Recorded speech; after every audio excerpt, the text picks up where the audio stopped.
Le atmosfere e i fasti delle feste a palazzo sono da sempre uno dei tratti distintivi di Venezia, eventi che hanno contribuito a rendere famosa la città nel mondo come un luogo di eccessi e piaceri. Le feste nei più lussuosi palazzi della città erano di solito motivate da occasioni particolari, una su tutte il carnevale. Organizzarle equivaleva all'adempimento di un dovere civico, quello di accogliere e intrattenere degnamente gli ospiti, impressionandoli. Agli ospiti si offrivano sontuosi banchetti, accompagnati da vini pregiati.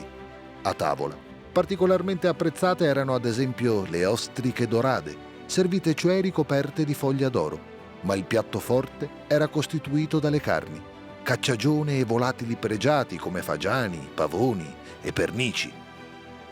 Celebri poi i dolci veneziani, come il marzapane e le spongade, particolari dolci modellati a formare le più svariate immagini e su tutte, solitamente, lo stemma del padrone di casa. I banchetti erano allietati da musiche e da esibizioni di virtuosi, come funamboli e giocolieri, da balli e non di rado da vere e proprie rappresentazioni sceniche, le momarie, commedie classiche e moderne, recitate per il ristretto ed esclusivo pubblico presente.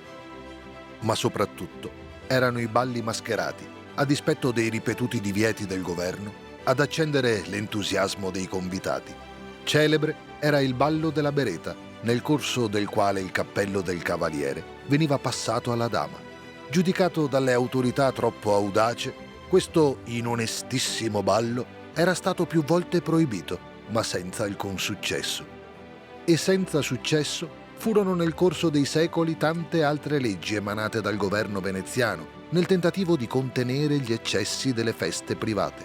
Feste che, lontano da occhi indiscreti, hanno continuato, senza sosta, ad alimentare quel fascino segreto e proibito che ancora oggi qui vive.